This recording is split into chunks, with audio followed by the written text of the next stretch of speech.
اعوذ باللہ من الشیطان الرجیم بسم اللہ الرحمن الرحیم۔ انصار کا مہاجرین کے لیے مالی اثار۔ حضرت ابو ہریرہ رضی اللہ تعالیٰ عنہ فرماتے ہیں کہ انصار نے حضور صلی اللہ علیہ وسلم کی خدمت میں عرض کیا کہ ہمارے کھجوروں کے باغات ہمارے اور ہمارے مہاجرین بھائیوں کے درمیان تقسیم فرما دے۔ آپ صلی اللہ علیہ وسلم نے فرمایا، نہیں، بلکہ ان باغات میں محنت تو ساری تم کرو، مہاجرین پھل میں تمہارے شریک ہو جائیں گے۔ انصار نے کہا، سمعنا و اطعنا، یعنی ہم نے آپ صلی اللہ علیہ وسلم کی بات دل سے سنی اور ایسے ہم نے مان لیا، جیسے آپ صلی اللہ علیہ وسلم کہیں گے ویسے کریں گے۔ حضرت عبد الرحمن بن زید بن اسلم رحمہ اللہ فرماتے ہیں کہ حضور صلی اللہ علیہ وسلم نے انصار سے فرمایا، تمہارے مہاجرین بھائی اپنے مال اور اولاد چھوڑ کر تمہارے پاس آئے ہیں۔ انصار نے کہا، ہم اپنے مال و زمین اور باغات اپنے اور مہاجرین بھائیوں میں تقسیم کر لیتے ہیں۔ حضور صلی اللہ علیہ وسلم نے فرمایا، اس کے علاوہ کچھ اور بھی تو ہو سکتا ہے۔ انصار نے کہا، یا رسول اللہ، وہ کیا ہے؟ حضور صلی اللہ علیہ وسلم نے فرمایا، یہ مہاجرین کھیتی باڑی کا کام نہیں جانتے ہیں، اس لیے کھیتی کا کام تم کر لو اور پھل میں تم ان کو شریک کر لو۔ انصار نے کہا، ٹھیک ہے۔ حضرت انس رضی اللہ تعالیٰ عنہ فرماتے ہیں کہ مہاجرین نے عرض کیا، یا رسول اللہ، جس قوم کے پاس ہم لوگ آئے ہیں، ہم نے ان جیسی اچھی قوم نہیں دیکھی ہے کہ ان کے پاس تھوڑا سا مال بھی ہو تو بہت عمدہ طریقے سے ہمدردی اور غمخواری کرتے ہیں، اور اگر زیادہ مال ہو تو خوب زیادہ خرچ کرتے ہیں، اور کھیتی باڑی اور باغات کو سنبھالنے کی محنت تو ساری وہ خود کرتے ہیں، ہمیں محنت کرنے نہیں دیتے،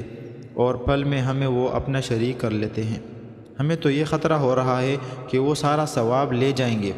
آپ صلی اللہ علیہ وسلم نے فرمایا، نہیں، وہ سارا ثواب نہیں لے جا سکتے جب تک تم ان کی تعریف کرتے رہو گے اور ان کے لیے اللہ سے دعا کرتے رہو گے۔ حضرت جابر رضی اللہ تعالیٰ عنہ فرماتے ہیں کہ انصار جب اپنی کھجور کی درختوں کو کاٹ لیتے تو اپنی کھجوروں کے دو حصے بنا لیتے، جن میں سے ایک دوسرے سے کم ہوتا اور دونوں میں سے جو حصہ کم ہوتا اس کے ساتھ کھجور کی شاخیں ملا دیتے تاکہ زیادہ معلوم ہو، اور پھر مہاجرین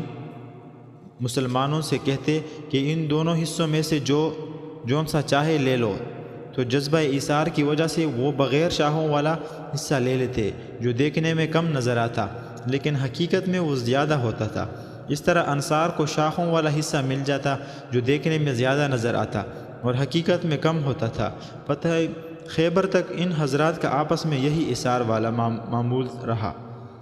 جب خیبر فتح ہو گیا تو حضور صلی اللہ علیہ وسلم نے انصار سے فرمایا، تمہارے اوپر جو ہماری نصرت کا حق تھا وہ تم نے پورا ادا کر دیا، اب اگر تم چاہو تو تم یوں کر لو کہ اپنا خیبر کا حصہ تم خوشی خوشی مہاجرین کو دے دو، اور مدینہ کے باغات کے سارے پھل تم خود رکھ لیا کرو،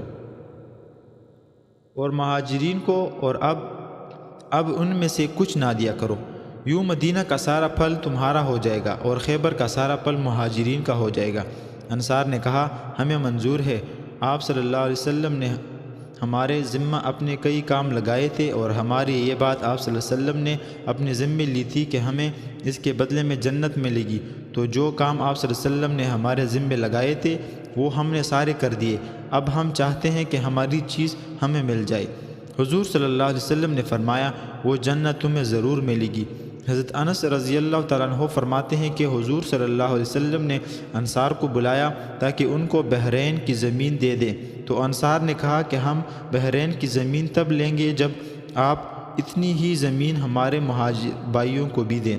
آپ صلی اللہ علیہ وسلم نے فرمایا کہ اگر تم ان کے بغیر نہیں لینا چاہتے ہو تو پھر ہمیشہ صبر سے کام لینا، یہاں تک کہ تم قیامت کے دن حوض کوثر پر مجھ سے آ ملو، کیونکہ میرے بعد تم پر دوسروں کو ترجیح دی جائے گی۔